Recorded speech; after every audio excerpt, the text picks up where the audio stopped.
With a grandson around.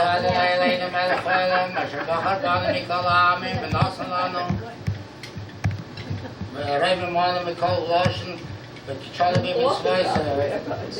Sioim Chag, Matzis Hazaz, Mana, Haraseinam, Mikrokoidish, Zechel Etzias Mitzrayim. Shana Vachata, Vesana Kedashto, Kol Amim.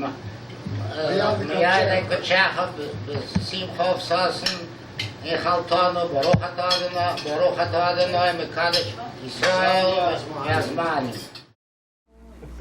I was about 10 years old, maybe 11, and I tried out for the trial in the synagogue,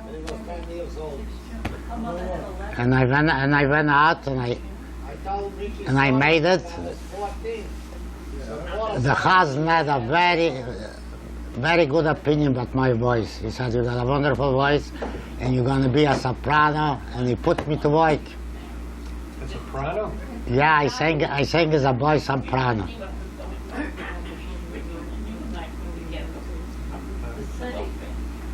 And we used to rehearse for about 2-3 months before the Jewish holidays. And then we used to go in synagogue, and we used to sing in synagogue every Rosh Hashanah and Yom Kippur. And Simchas Torah, and Sikkos. How old were you when that happened? I was I'll say about 11 years old. And that continued, and I was so good, the Chazan had me for years, maybe 3 or 4 years I sang by the Chazan. Then he started to go out and give concerts in small towns. And I used to take the whole choir and me, and we used to go to small towns and give concerts. And we used to give the concerts in the synagogue. Religious music? Religious music mostly, yeah. And after that, and we had to sleep over usually nights, so they used to put us in different houses. The people in town, you know, they used to take one kid, and somebody else took another kid, and that's how they put us up. There was no such thing as hotels. And the next day we used to take, there was no buses, we used to, awesome wagons, and then we used to go back to our town. Our base town, we lived in Belts, Bessarabia. And that's how we used to, until I was thinking for the cantor about quite a few years until I stopped. We lived in a house, the name of the street was Tsirkovnaya, the church street in English. And my father was in very bad shape. In fact, that's the reason he went away to the United States. What do you mean he was in very bad shape? I mean, financially, he was in very bad shape. He didn't make a living. That's the first house you remember? That's the only house. That's the only house you lived in? That's the only house we lived in, except before that we lived in a room. When we came from the economy, from the farm, whatever you call it. Do you remember anything about the farm? I remember, like, very vaguely I remember, because I was very small, I was a young kid. Okay, so you remember Church Street? Yeah, I remember, and we lived there, that's when we grew up. I'll tell you about Church Street. How many rooms were there? I don't want to listen. I got a picture of that street, Mickey. How many rooms? I'll tell you, very few rooms. We had a big room, No. we had a little outside porch, Oh, that was and Church Street. then we had, I think, two bedrooms. For how many people? It was a step. Well, 10 people. but 10 people, yeah. And when Dave and Papa went away to America, we got a little room here. We could breathe a little better. But we didn't mind. We had a nice, happy. We were poor, but we enjoyed life. As poor as we were. we belonged to different organizations, had a lot of friends, and most of my friends went away to Israel. I had to get back, I got sick. In fact, I still got friends in Israel. I want to hear how you broke I'm your going arm. to take away you. And I started to hang out with a gang. Henry knew the guy that, I forgot the name, they had a restaurant near the what was that ploshad in the Sinai Plush. no, he used to have pigeons. Ziske was his name, I think. Anyhow, I used to hang out with him, and I started to wrestle with somebody or a fight with somebody, and they dropped me, and I broke my arm. That arm, I suffered for a few years. I suffered with this arm. They put it in a cast, and they did. At that time, they didn't have no X-ray pictures, and they just gassed. And the arm grew together like that. I couldn't bend it. I couldn't straighten it out. They stood upon. Then they put me in the hospital again, and they had to break the arm. They broke the arm and they reset it. And that's the best they could do. That's all I could bend it. That's all I Still could open. can't straighten it out? That wouldn't rest. I'm not answering you because you're asking me silly questions. Dave, why don't you sit here? You know, Dave, you really are. You be up. You were here all night yesterday. That's belly aching and talking all So night. anyhow, when I became bar mitzvah, I had to go to shul, and I had to like film. I couldn't put the strap around my arm because this arm was in a cast, and that's how I suffered. And then I got a job by the hats. I went to work with one arm in a cast, and I used to press heads with my left arm What's the matter with by Korsh. Remember So you Korsh? got left-handed then? Are you left-handed now? No, I'm right-handed now. Okay. So what do you... What's it got to do with Sorry. right-handed, left-handed? Well, that's a stupid question. I'm going to light a match under you right away. You run off. Then I joined the Chalutz. How did you join the Chalutz? And how did that come about? Off my sweater. And what happened? Well, Tell me you didn't have enough to we had an organization called Shemarat Soyer. And I joined as kids, we joined the Shemarat Soyer, and when we got to be about 16 years old, they gave us a choice, asked us if we want to go to Israel. And I signed up to go. My father and my brother Dave was already in the United States. I'm going away. So this was And 27, 48? I think it was in 26. Yeah. Miami. And I signed up, and they sent me away to work on a farm in Iasi, Romania. At that time, it was all You Romania. mean you signed up just like that and you went away? And your Yeah, parents- well, we were a few friends together. We went. Didn't your mother and father have any opinions about whether... Well, my father wasn't here, and my mother didn't like the idea, and she kept crying and carrying on. But I was stubborn, and I left You mean you left without her permission? without her permission. Yes, You ran away from home? I didn't run away.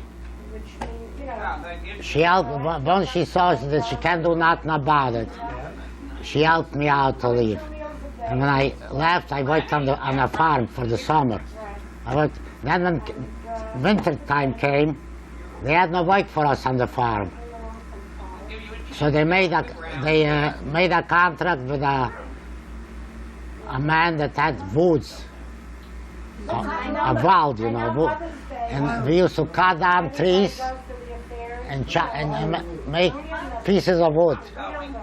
We had to make a certain 1 meter high, a square meter, and we got a certain price for What are you it. going to do with your money, Henry? Take it with you? And you just have to stack it. We had to stack it at a certain height and a certain width, and then we got a certain amount for that. It was all piecework. That's yours. But anyhow, before we got to the Not a lot of money. and the woods were in, the forest was in Transylvania, Romania. But deep into, took us 2 days with an awesome wagon to get there. And then he rented a house for us about 3 miles away from the forest. And we used to leave every morning at 6 o'clock in the morning and work till night, till there was no more daylight. And after we got through with the week, we didn't have enough money to buy food. But you got paid for it. That was the pay. That was such a big pay that we couldn't buy no food. We didn't have enough to eat. So he opened the boss opened up credit for us in the village, in a store, and he told them so much a week credit and no more. So we had to live on bread and herring and a very watery soup. That's how we lived the whole week. And after I was there for about 5-6 weeks, the winters came. It was so cold there, you'd have no idea. When you sat down for a moment, you used to freeze. When we came to the woods in the morning to work, the first thing we had to do was build a fire. And when we warmed up, we started to work. We worked in teams of 3. Two of us worked with a saw, one of those long saws, and one with an axe. After we turned over the tree, we had to chop off the branches, and then we had to saw it, every piece 1 meter long. And then we had to stack it, and that was, I don't remember the prices we used to get, but we didn't get enough. We lived about 3 miles out of the village. Our house was about 3 miles away from the forest. And we kept on, everyone had to take a log of wood and carry it with him to the house, so we have enough wood to keep the house warm. And that's, we suffered through the whole, for about 6 weeks or 7 weeks I was there. And then I had an accident. What kind of an accident? That's right. I was wearing those big army shoes, and the shoelaces were open. And we used to have a lot of charcoal, from the wood that was burning, and we used to bake potatoes in the charcoal. I picked up a potato and there was a piece of red coal in it. And it fell into my shoe, and by the time I took off my shoe, I burnt a hole in my foot. I still got the mark. All right.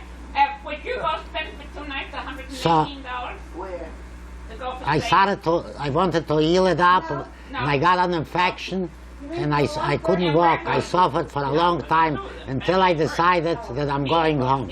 And I went home. I took the train back to Belts, and when I came home, they couldn't recognize me.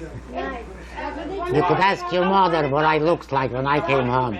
Look, my brother, my sister. And then they told me that It must be money. they were getting papers from Papa and Dave, People are working and it's worth. and we were getting ready to come to the United We're States. not what we used to be anymore. So I gave up my time that I put in the Chalutz, and instead of going to Israel, I didn't get my Akshara yet. Akshara means like a passport to go to Israel. You girls have to work hard. Then we got the papers, we got the Schiffskarte and everything, and we started on our way to the United States. So instead of Israel, I went to the United States. Then I came to the United States, then first my trouble started.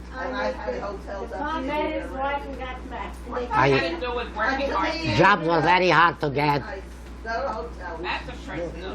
My Papa had a lot of debts to pay. They borrowed a lot of money to get us over here. So every one of us got jobs. Dave was working, I got myself a job, Henry got a job. What kind of job did you get? In my line, I started my line in Europe yet. I learned how to make hats in Europe. How did you learn how to make hats in Europe? I was an apprentice boy in a small shop in Europe. Why hats? Because my father wrote us that at that time hats were very good in the United States, so I should learn the trade, and when I'll come here I'll be doing all right. So your father told you what to learn? My father told me there was no choice at that time. It's wherever you could get something to learn or something to do. You went and before the hats I was working in like an errand boy in a machine shop. When I was about 13, maybe less than 13, my father got me a job in a Chiguni Lithuania is about. That's a casting plant. A metal part plant. They used to make metal parts. Metal parts, yeah, it's a casting plant. Metal parts for machinery. And my job was there. I used to carry they used to buy scrap iron. And they used to load it up in a big yard. How is scrap iron? Scrap iron, chigun. Oh, scrap. Yeah. I told you, you're interfering with my mindset. So, Don't talk to me, talk to the camera. scrap iron, the two of us are on the camera. So that scrap iron, they used to load up, it was on a silk, you know. One man in the front, one man in the back, they used to put on maybe maybe 200-300 pounds of cast iron. 300 pounds. And we used to pick it up and carry it to the oven. Exaggerate. Dave, They put in why do you sit them 100 down pounds over for here? 2 people in those planets. Shut up, because I'm going to interfere with you. If I want to lie, you let me lie. He carried 500 pounds. Two of us. You know what a silk is? Yeah, and the Two in the, silk is one in the front platform and one in the 50 back, and they used to people load it up with on iron, and we used to carry it to the ovens, where they used to melt it, and they used to melt it, and there people used to make forms, all kinds of gears, all kinds of make up parts for different machinery. They used to bring the broken part in there, and they used to have sand and make a form out of it, and once a week they used to pour that cast iron into those forms, and then they used to have machinery that used to clean it and put it in shape, and they used to make up the parts. Tell me about how you broke your arm. Don't make the parts. And I got sick there. I lifted too much, and I started to suffer with my stomach. Till today, I'm still suffering with my stomach. I started to suffer with my stomach. I used to get diarrhea. I used to get, and I quit the job. I didn't quit, but I had to stop the job. I was getting sick on that job. The mama couldn't So get flour. after that, I went. She used to say that people Dave, bread for him, don't and cross. you have to eat them alive. All right, I'm finished. No, tell me about how you broke your Well, arm. you're interfering. When you start, I'm going to sit near you. I'll tell you the truth. And I was always on a bicycle, delivering, going to the post office, picking up stuff, delivering stuff, you know, that was my job. And then I started to work by hands. And before that, I was helping out my brother Dave as a helper. My brother Dave was an electrician. He was working by electricity. But we could never get along. We always had fights. No kidding. Yeah, oh, don't ask. I used to get him crazy. He used to throw hammers at me. It's not even funny, that's the truth. Let him tell you let Dave tell you what we... I want you to tell me when Boris was your assistant, when you... Yeah, tell him I'm not... What a good helper I was. He's lying. You don't remember when I was your helper? No. Oh, you forgot that. That shows you're getting old. See? And you think you He know it. was my helper, right? Bruce. Help me out. Manya knows that I was your helper. Dave's helper. Let Dave tell you. No, you tell me. Because, Dave used to Oh, love me. I. because 5 minutes after you I say that he was never my helper. No, he could tell you. I wouldn't jump in, let him tell Because you. I worked for Radin Kulescu that time. And I didn't have any helpers. Let him lie. Go ahead. Surprised how far it is when you're home, you have to come back. tell me. I was his helper. He was on the... He used to get In Europe, they used to install electricity outside. You know, they used to have those twisted cables, and they used to hook them up on the cable. All the electricity was outside. It wasn't in the walls. And there wasn't much of a job. Anybody could have done a job like that, but he called himself electrician. We arrived in the United States in 1927. And we got off the boat January 1st, on January 2nd, I think, because we got stuck on the boat on account of New Year's. January 2nd, 28. January 2nd, 28, we got off the boat. I don't blame you. And Papa and Dave prepared already an apartment for us, and that was in the neighborhood where you were born, on Jennings Street. And I found myself a job in a hat store. They were making new hats, and they were cleaning hats, and I used to work 6 days a week for $12. Very wonderful. And Papa had a lot of debts to pay off. I used to take off $2 and put in my pocket, and the rest I used to give to Papa. And we all used to do it because he had to pay off over $2,000. And those years was a fortune of money. And when in the United States already, I had it pretty tough. I couldn't get into the union, and I had to stick. So I went and I bought the store with a partner, the store that I was working in. And when I bought the store, On Jerome Avenue? no, the one on Boston Road, on 174th Street. You used to live around there, but you were a little.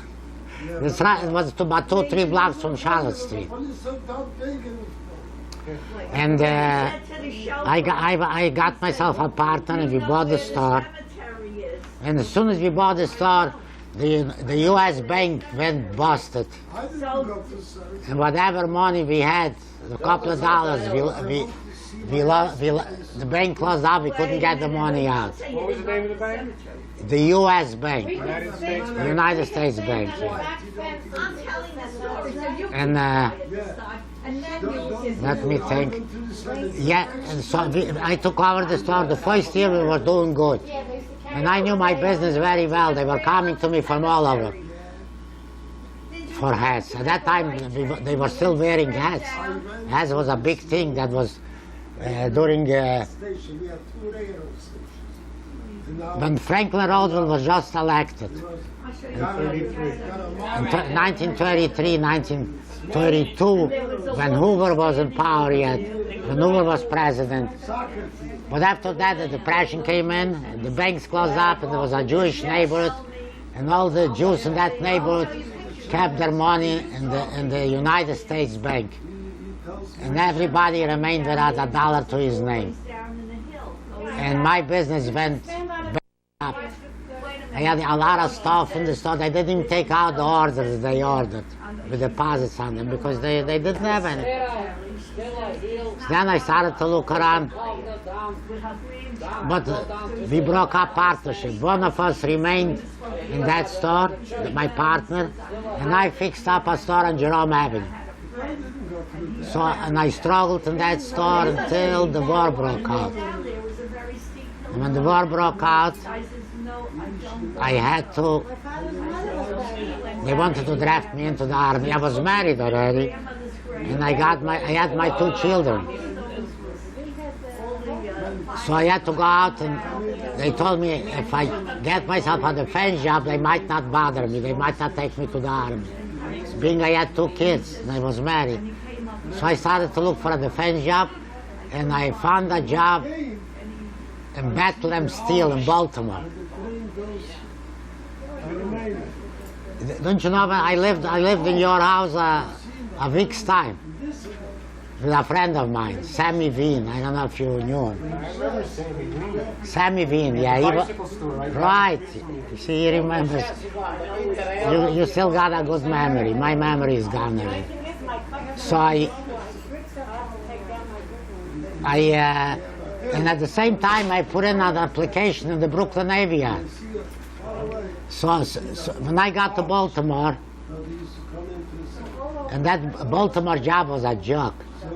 I checked into the yard. I walked around. They never put me to work. My time was gone from the minute I checked on. I checked in. Finally, by the time I found my boss that I was supposed to work, the week was almost over. What a system they had. As long as you put in hours, they didn't give a damn what you were doing.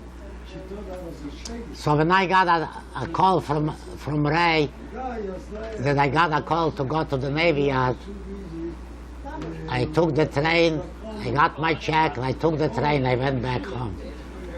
And I went to the Navy Yard and I was hired. And they put me into school and they taught me how to electric welding. I was 6 months in school. That's why my eyes are bad now, from that electric welding. I got a lot of flashes, and now I first feel it hurt my eyes. And I was welding, I was working on the battleship Missouri. And I built a few aircraft carriers. I was there 5 years. And as soon as we finished the ship, they transferred me over to another ship. And then when welding was bothering my eyes, I went and I changed and I became a ship fitter. I went to school again and I became a ship fitter. A ship fitter is like a carpenter in a building. When you build a house, a ship fitter builds the ship, but out of steel. And I learned how to read blueprints. And I started, little by little, I started at 77 cents an hour. And little by little, I became a third-class mechanic and a second-class mechanic. Then I became a first-class mechanic, and they were paying me $1.29. And my bosses liked me very much because I was a very good worker. And they done me a favor to let me work 7 days a week. And I was making 7 days a week. I was making a living, but for the first 40 hours, I got straight time. And the other time, I got time and a half. So I made already a nice salary at that time. And I worked for 5 years in the Navy Yard. And at the same time, I was well known already in the hat business, in the hat trade. So as soon as the war was over, I got a few telephone calls and they begged me to come to work for them. You know, things started to pick up. And I took a job in a hat factory. And I stuck to the hats. In summertime, when it got slow in the factory, I used to take a job in the mountains. And I used to work as a wader, a head wader in the mountains.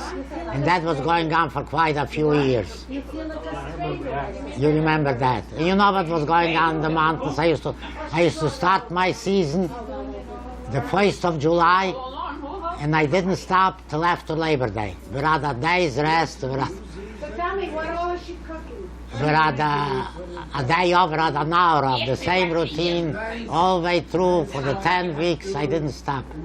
I worked very hard through my life. And I came home with very little money. And when I made out, then I took a job in another factory.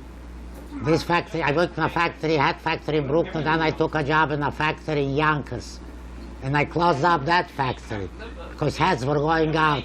Then I got a job downtown on Broadway in Waverly Place in the Village. And for that man I worked until I retired. And I didn't retire at 65, I retired at 75 or 74. And during that time, I made enough so I could live a little easier now. And that's it.